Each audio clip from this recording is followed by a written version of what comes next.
Y la llamada Ley Silla ya es una realidad en nuestro país. Fue aprobada en el Senado por unanimidad y esta ley establece que los trabajadores tengan justo una silla con respaldo para su descanso durante la jornada laboral o, en su caso, realizar descansos periódicos cuando sus funciones solo pueden hacerse de pie.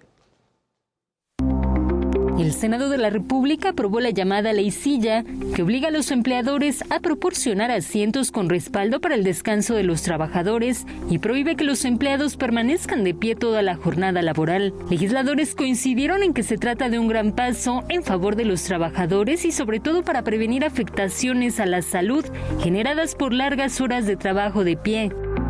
Su espíritu es otorgar un trato digno a las y los trabajadores de nuestro país para que con ello no permanezcan toda la jornada laboral o gran parte de ella de pie, ya que esto representa un trato humillante y agotador, pero también un gran riesgo para la salud física y mental. Todas las bancadas coincidieron en los beneficios de la ley y votaron a favor. ¿Qué va a suceder cuando regresemos a nuestros estados y nos pregunten los trabajadores al servicio del Estado que si van a ser beneficiados con la Ley Silla y qué les vamos a decir? ¿Que no? Ellos también están de pie, están en ventanillas, atienden al público, están en filas atendiendo diferentes trámites. Yo planteo que de igual manera se reforme la Ley de Trabajadores al servicio del Estado. Esta iniciativa fue impulsada desde la pasada legislatura, sin embargo, por el cambio, el dictamen fue desechado por la Cámara y por ello se reinició el trámite legislativo. Verónica Macías, Heraldo Media Group. Y justamente para hablar de este tema, saludo con mucho gusto a Jorge Sales Boyoli. Él es experto laboral y socio director de la firma de Sales Boyoli. Muy buenas noches, ¿cómo está? Hola Blanca, buenas noches, ¿cómo le va? Muy bien, gracias. Jorge, cuénteme un poquito de la trascendencia, de la importancia de lo que hoy se avaló en el Senado de la República sobre la ya famosa Ley Silla. Me gustaría empezar por precisar que no es una nueva ley. Lo que es una reforma a la múltiple reformada Ley Federal del Trabajo. Se están modificando 4 artículos de la Ley Laboral, de la Ley Federal del Trabajo. Coloquialmente se le ha llamado la Ley Silla. Me gustaría también mencionarle que me parece que hay reflexiones interesantes de fondo en cuanto a esta legislación. La primera tiene que ver con el nivel de, digamos, progreso laboral que tiene nuestra legislación, el nivel de madurez laboral que tenemos como sociedad, cuando en otros países del mundo, como en Chile, España o Argentina, estas leyes sobre los asientos datan de principios del siglo pasado. Tienen más de 100 años de estar en las legislaciones en otras partes del mundo. O sea, vamos tarde. Me parece que vamos tarde y mal, le diría Blanca. Primero, me parece que cuando un país en pleno siglo XXI tiene que legislar sobre una cuestión tan elemental y tan digna como tener sillas, pues algo nos dice respecto del nivel de madurez laboral que tenemos como empleados, como empleadores, como gobierno y como sindicato. También decir que esto ya estaba en la Ley Federal del Trabajo, ya se hablaba de tener asientos suficientes. Por momentos a mí me da la impresión que se quiere incluir esto porque las reformas laborales siempre son muy seductoras. Queda uno muy bien con una clase trabajadora, nadie se va a animar a discutir la bondad que tiene que se regulen las sillas, pero me parece que no se atacan los temas de fondo. Ya la senadora del PRI, escuchaba la nota previa, habla de esta gran necesidad que tiene el Estado de recuperar su calidad moral como empleador. El Estado mexicano emplea un 10% de la fuerza laboral de este país. No es el principal empleador es la informalidad, que emplea el 53% de este país y que le da un poco igual tener o no sillas. Claro. Pensaba yo, cuando uno va a los mercados donde hay tanta informalidad o a los tianguis o al comercio informal en general, pues siempre hay banquitos y hay sillas. Ahora lo que se ha regulado no es que esté mal, pero me parece pues que se buscan más políticas de estas como para quedar bien. La legislatura, este periodo de sesiones termina el día 15 de este mes. y pues es muy fácil sacar reformas de este tipo y no entrarle a temas mucho más de fondos como la seguridad social universal, el seguro de desempleo. Hay un efecto fiscal brutal para la clase trabajadora con la modificación al salario mínimo porque no se han actualizado la ley del impuesto sobre la renta, pero bueno, al final, no es que esté mal que haya una reforma de este tipo, se regula que las sillas tengan respaldos. Eso me parece un poco anacrónico que tengamos que estar regulando estos aspectos. La misma iniciativa del senador Monreal dice que no existe una evidencia científica o datos estadísticos serios donde se establezca una correlación entre los males que padecen los trabajadores y la ausencia de una silla. La misma iniciativa dice eso.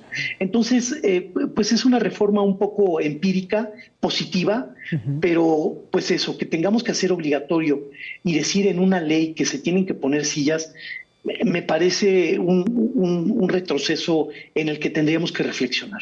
Jorge, con base en todo esto que nos estás comentando y también en tu reflexión de que vamos tarde al estar legislando este tipo de cosas en pues lo laboral, cuando pues en otros países ya tienen muchísimos años, que es algo elemental para desarrollar ciertos trabajos, quiero preguntarte, entonces, ¿qué tendría que estar haciendo en estos momentos el Senado de la República, la Cámara de Diputados, es decir, el Congreso de la Unión para mejorar las condiciones laborales de todas las personas que vivimos en nuestro país?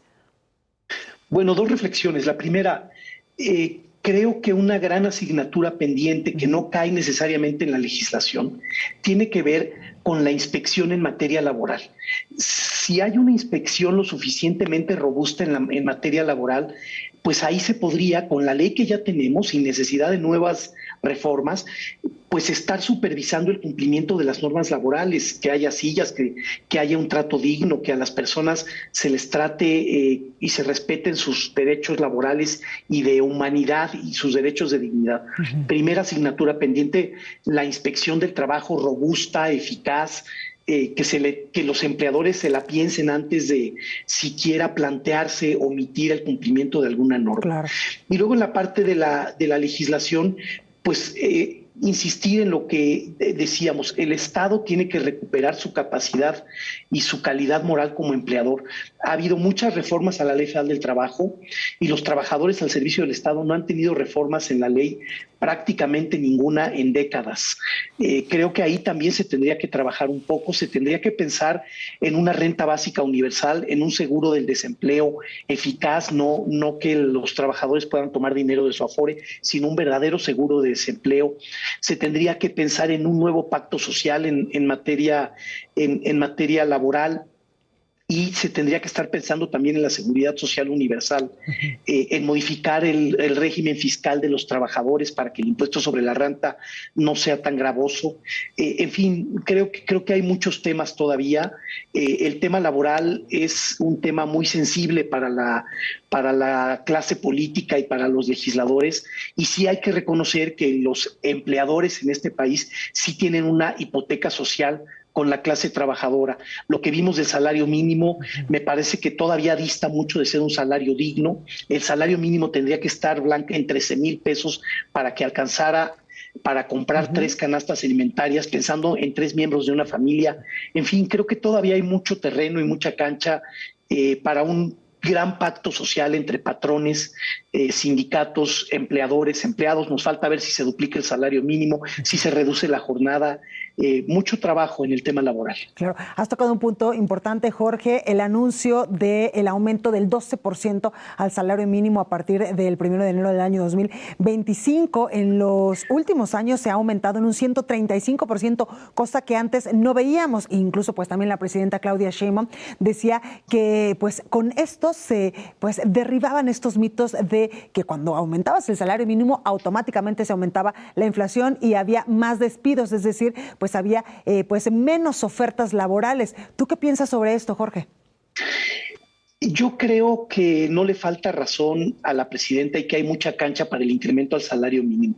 Solo por darle una idea a quienes nos ven y nos escuchan, Blanca, el salario mínimo con todo y el incremento que se anunció ayer y que entrará en vigor el 1 de enero, tiene el mismo poder adquisitivo de hace más de 50 años, de 1970. Alcanza para lo mismo que alcanzaba en 1970.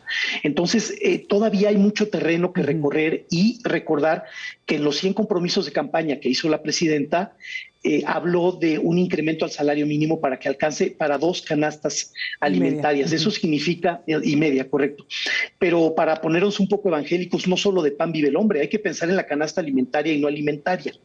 Eso significaría que el promedio por año para que la meta sexenal se alcance tendría que ser del 11%. Entonces, esto no debe sorprender, va en la línea de lo que anunció la presidenta en sus compromisos de campaña, y yo creo que todavía hay mucho terreno para andar en el tema del salario mínimo. Por poner otro dato importante, México es atractivo para la inversión, entre otras razones, porque sigue teniendo salarios bajos. Claro. Con todo y el incremento de ayer, el salario mínimo en México es 500% más bajo que el salario mínimo en Estados Unidos. Entonces, parece que todavía hay mucha cancha en el salario mínimo y debe alcanzar para vivir con dignidad, para comprar 3 canastas alimentarias y no alimentarias. Quedó casi en 8,000 pesos y 3 canastas alimentarias y no alimentarias costarían hoy, según datos de Coneval, que todavía existe, ¿verdad? Coneval, 13,000 pesos. Pues ahí lo tenemos, con estas reflexiones nos quedamos. Jorge Sales Boyoli, experto laboral y también socio director de la firma de Sales Boyoli. Muchísimas gracias por esta comunicación.